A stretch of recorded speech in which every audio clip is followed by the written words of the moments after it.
Welcome to the Fox 17 Waste Watch special. Tonight we revisit some of our stories involving government waste, many stories that you brought to our attention. We begin with this Metro City building which was broken into years ago, leading to a major identity breach for hundreds of Nashvillians. Well, after that, the city invested in more security here, but have your tax dollars paid off? We go undercover to find out. Thanks, sir. Fox 17 sent 3 people into the Metro office building, or MOB as it's called. They may ask you for your ID. This building houses the Election Commission, Human Relations, Codes, Planning, Permits, the Arts Commission, and Water Services. A viewer's concern about inconsistent security prompted Fox 17 News to see for ourselves. And this is going to go in your pocket. Catherine Hollingsworth goes into MOB wearing the camera. Oh, me? I'm going to Codes. I have the ID. You can see the guard writing down something.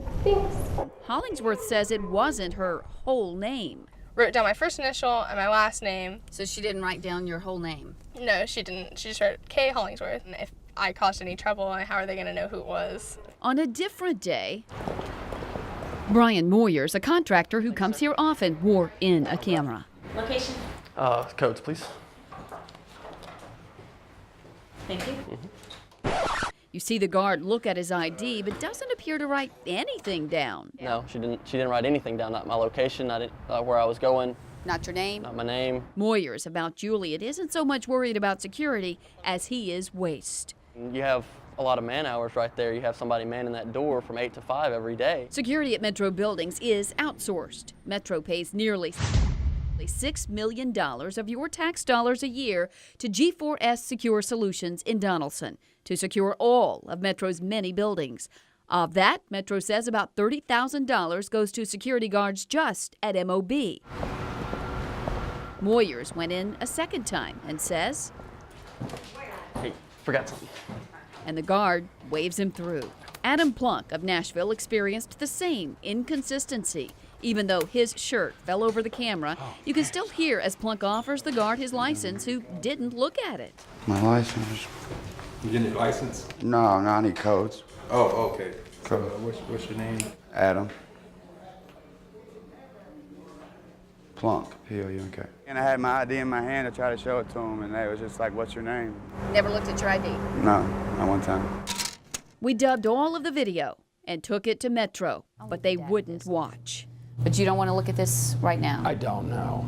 I don't think that'd be helpful. Okay. I mean, it's just going to be. I think it's just going to be too isolated. It's going to be a small bit of information. So instead, we resorted to explaining what was on the video. Does it concern you what we told you is on the DVDs that? I'd hate to comment on something that I haven't seen, and I think it'd be impossible for one person to look at one piece of information and give you, determine exactly what happened. But Metro security manager did acknowledge there is a standard operating procedure in place, which our video would indicate isn't being followed. If they're there, they're present, again, they're not responding to any other emergencies in the building or any routine situations, they should be asking for an ID and writing that name down. So are you saying you will talk to the security company who has this contract in relation to what we've inquired about? Not specifically, again, since there's really nothing specific that's been brought to us. I think specifically what we observed when we sent people in over the course of 2 or 3 weeks was an inconsistency in the way that customers were handled. Right. And so I think that is specific. So we went to G4S Secure Solutions. Hey, how are you? I'm Stacy Case with Fox 17. Though the G4S manager would only talk to us off camera, he did tell me it's possible guards are not following procedure, and that yes, there is a certain protocol for every guest at MOB. Each time, our people came out without signing out. What happens when you have all these names on the list at 5 o'clock, it's time to lock down? Am I still in the building? Good question. History would indicate this could pose a security problem. In 2007, a homeless man broke into MOB and stole 2 laptops from the Election Commission and sold them. A security breach that compromised the identity of 337,000 Metro voters and their social security numbers. And why are we paying these people whatever we're paying them? Right, and perception is everything. They, our officers, do so many different things besides, being knowledgeable about the properties. They work very closely with our building operations and custodial teams. They identify safety hazards on the property. Numerous security cameras help with that too. The question is, are taxpayers getting their money's worth at the front door? Well, Metro also says the guards direct people to the correct office and also help in some emergencies.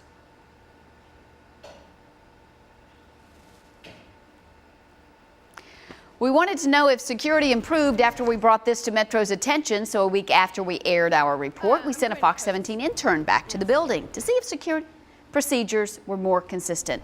This time, Catherine Hollingsworth says the guards spent a considerable amount of time with her. We'll continue to follow up on this security issue and let you know of any more improvements or potential problems.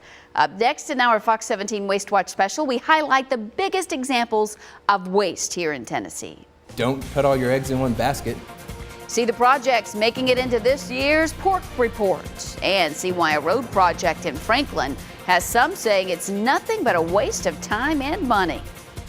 Our lawmakers are trusted to make wise decisions with our tax dollars, but a Tennessee watchdog group says our politicians can do much better. Fox 17 Sky Arnold shows us areas that are raising some spending questions. James has a real big name, but it's been a few years since the top of her game. The Bluebird Cafe was already a well-known venue. But the show Nashville brought a new level of attention. We just wanted to see what it was like inside. Fans line up practically every day. Yep, people are always peering in to see if we look like the set. Erica Nichols says it's bringing a business boom. The thing that's most remarkable is the number of people that we talk to who come because they saw Nashville on television. Still, some say the more than $20 million taxpayers are chipping in to keep the show filming in Nashville isn't worth it. If you think that it's successful enough to be picked up for a second season, then it could do it without taxpayer handouts, that it could survive on its own. Television subsidies are just one part of this year's Beacon Center Pork Report, but they are by no means the biggest. That honor belongs to the $95 million taxpayers ponied up, according to the report for Clarksville's Hemlock Semiconductor plant. The company just laid off 300 people and is still not open. Don't put all your eggs in one basket and hand out taxpayer money to one company, particularly in a volatile market. Now, some of the criticism in this report relates to projects that are still ongoing, like the work that's going on here at the Country Music Hall of Fame. The report cites $1 million the state spent integrating the building into the new Music City Center as money that shouldn't have been spent. She's tweeting her peeps, girl never sleeps, so every 5 minutes she's between the sheets. Back at the Bluebird, you'll hear a different tune. Plays two old hippies, the crowd knocks over. When it comes to the show that's bringing ears and eyes here. I think the investment is incredibly important. It's going to deliver down the road. Sky Arnold, Fox 17 News. Well, the pork report is also critical of $73 million, it says, was spent improperly for unemployment benefits that went to some employed people. You can find a link to the full pork report at fox17.com. A construction project in Williamson County comes under scrutiny because of how long the project is taking to complete. Residents wanted to know why it's taken nearly 3 years to pave 3 miles of Hatcher Parkway. So we investigated.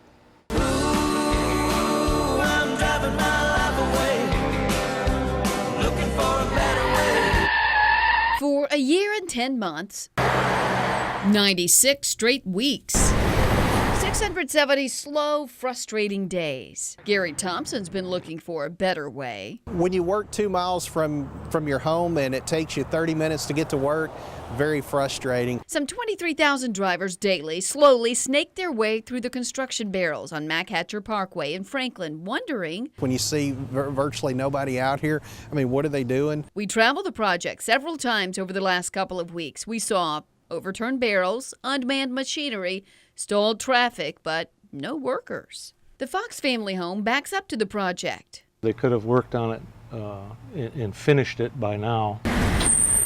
After nearly 2 years, crews have widened just one side to 2 lanes. Neighbors wonder how they'll widen the other side in just 9 months. Under the contract, engineering firm Gresham Smith & Partners and its contractor Rogers Group have until May 2014 to finish. This project is on schedule and scheduled to finish on time. I've heard rumors that they stop, take on other projects, and then come back and start work again. I mean, if that's the case, that's very concerning. Fox 17 checked, and this is the case. This is perfectly acceptable by the state. They are allowed to work on other projects. If it's taken them 6 months longer to complete a job than necessary, then that's 6 months they could be spending doing something else. So I absolutely think it's waste. Wasted productivity for people delayed getting to work and customers delayed getting to businesses. Wasted gas idling in line.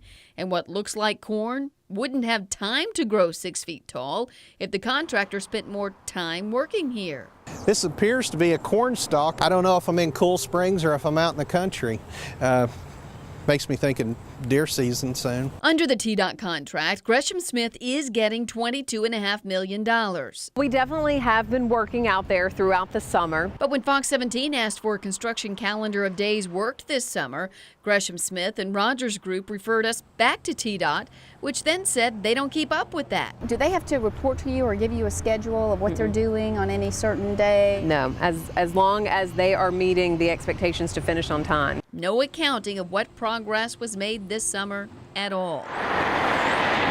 Vanderbilt University political science professor David Lewis specializes in the management and performance of government. This is a persistent problem, not just in Nashville, but nationwide. He says one of the major shortfalls across the board in government is a lack of contract management. I mean, they should be able to say something of the, we were on site, X days of, the week, or, X number of days a month. That should be stuff that they should know.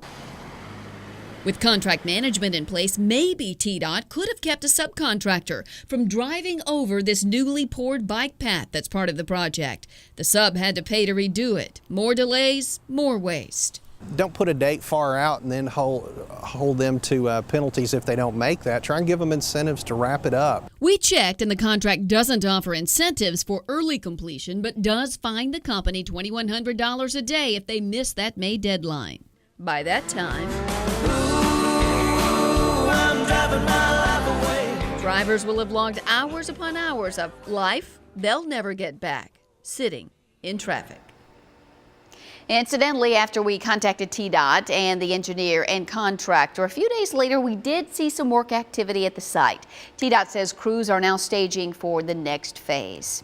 Up next in our Fox 17 Waste Watch special, another road project that many of you say is wasting money. Maybe the priorities are not in the right place. Why Laverne blew a huge chunk of repair money on a road that generates almost no tax money. Plus, if you want your city to continue to grow and you want to attract high-quality jobs, then you have to compete with the other cities across the Southeast. New jobs come at a cost. We are keeping tabs on how much a downtown banking center will cost taxpayers. Welcome back to our Fox 17 Waste Watch special. Time now to focus on a pricey road in Laverne, where the city has a small budget for street repairs in the first place. So we asked why one of their roads is getting all the attention while others are left in the dust. Thousands travel Fergus Road in Laverne every day. I got a little Honda and we had to race it up because it's too bad. Bad.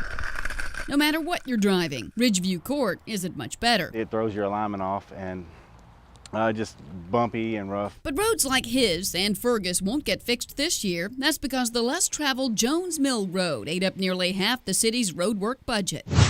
And no one even lives on this nearly 2.5-mile stretch recently repaved. Maybe the priorities are not in the right place. It cost nearly $200,000 to pave this, which knocked other roads where taxpayers actually live and work off the priority list. Well, I felt there was other roads that needed it. I only get $500,000 in my paving budget, so it don't go far. Laverne's road manager says he didn't want to spend that much on this lightly traveled road, but the city had no choice. Next thing I know, we got a letter from the Corps of Engineers saying we were in violation. That letter said the city is in default on maintenance of the public roadway and instructed Laverne to promptly repair any defects. You see, what's on Jones Mill Road is a private youth camp, a public campground, and a recreational area with a boat ramp to Percy Priest Lake, operated by the Army Corps of Engineers. So Laverne was hoping the Corps would enter into a local federal agreement to cover some of the cost of this road. But that didn't happen. Mad in a way, yes, but you know,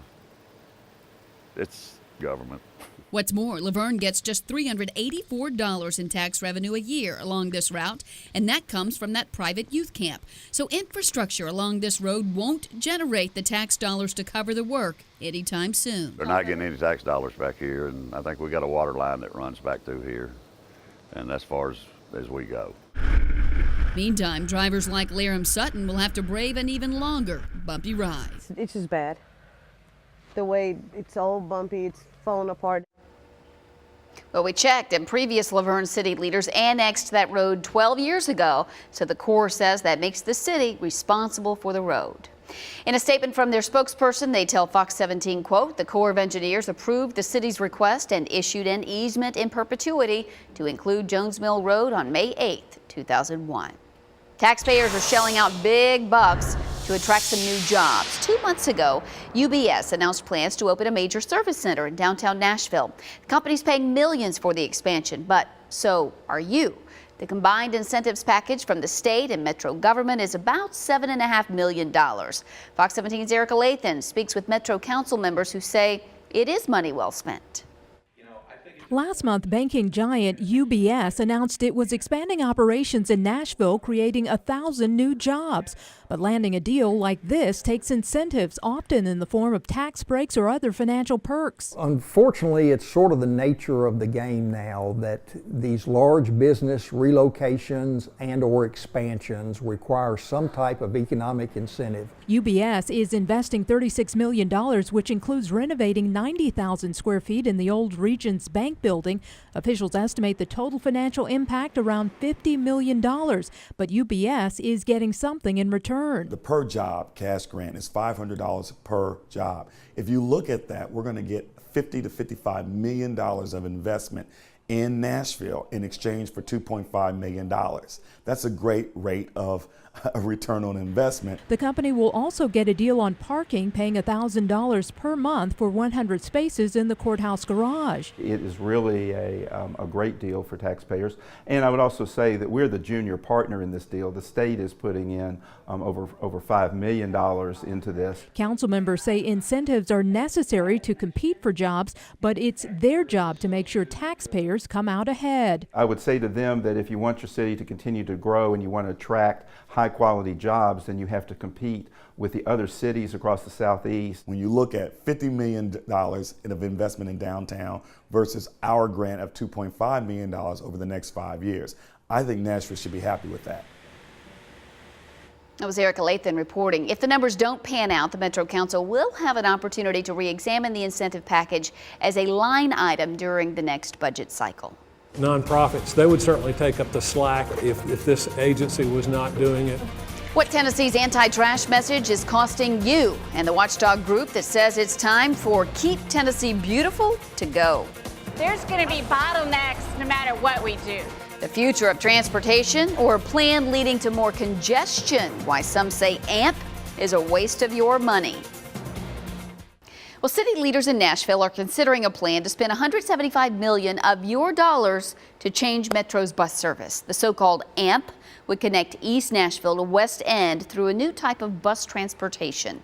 Fox 17's Sky Arnold tells us why some say a solution with less pizzazz would be better. Erin Moso rides the bus And to drive is irritating. for convenience. And to park, especially in this area, is really hard. But even she says finding a seat shouldn't be as easy as it was today. When I took the bus down today, there were only 3 people on it. Mayor Carl Dean has a plan to change that. The bus line's similar to Cleveland's, with 2 dedicated lanes in the middle of the street. In Nashville, the line would be called the AMP, and it would stretch from East Nashville down Broadway and West End to White Bridge Road. This project will cause a major increase in congestion in a very congested area of our city. Vanderbilt economics professor Malcolm Getz has evaluated multiple transportation projects. He feels this one is more trouble than it's worth, considering building the bus lanes will take 2 lanes of traffic plus the center lane. Getz argues the better solution is to use the city's portion of the $175 million AMP to improve current service with more frequent stops and more express bus services. It doesn't have the pizzazz of the dedicated right-of-way facility. But you argue that would work better. I'm confident it would. we'd get a lot more for the money. We asked MTA board member Marion Ott why that isn't on the table. Over the last several years, we've made significant improvements to the whole transit system and to all the routes.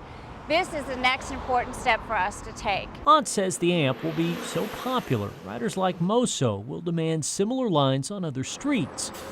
And as for that West End congestion, Getz is worried about. There's going to be bottlenecks no matter what we do. The AMP will make it less. Scott. That was Sky Arnold reporting for us. We should point out Mayor Carl Dean still hasn't decided how he'd pay for the city's portion of the AMP, estimated at $59 million.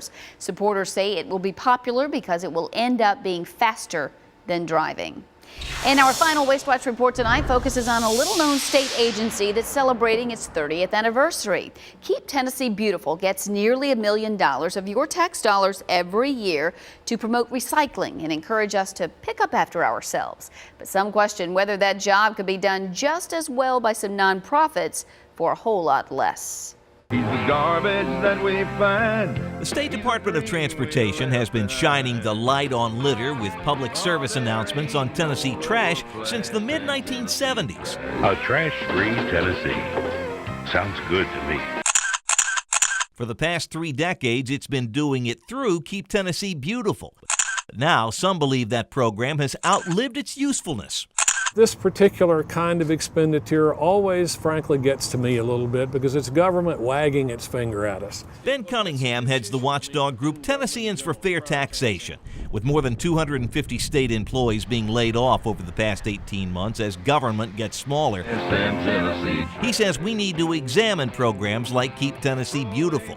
The agency's budgeted for $964,000 this year. $74,000 of that goes to its new executive director, Missy Marshall, and she has a staff of 4. Cunningham says it's time for lawmakers to make some hard decisions. This function could be done by other branches of government. It could be done by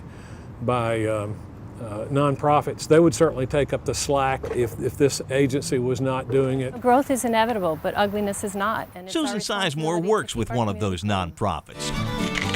In June, Picking Up Tennessee organized community cleanups in nearly half the counties in the state with private dollars that came from the beverage industry. Sizemore says it's a 100% volunteer effort and they're eager to expand.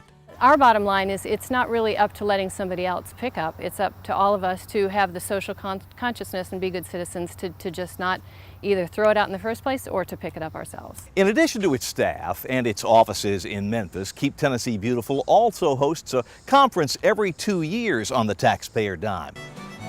Ben Cunningham says it's money that could be better spent in the hands of nonprofits by people who don't need a government paycheck to be passionate about the environment. Scott Couch, Fox 17 News. Well, Fox 17 spoke to Missy Marshall by phone in Memphis. She says Keep Tennessee Beautiful works with nonprofits and believes the taxpayers need them both. Marshall, who took over 6 months ago, hopes to transform the office from an awareness agency to one of action.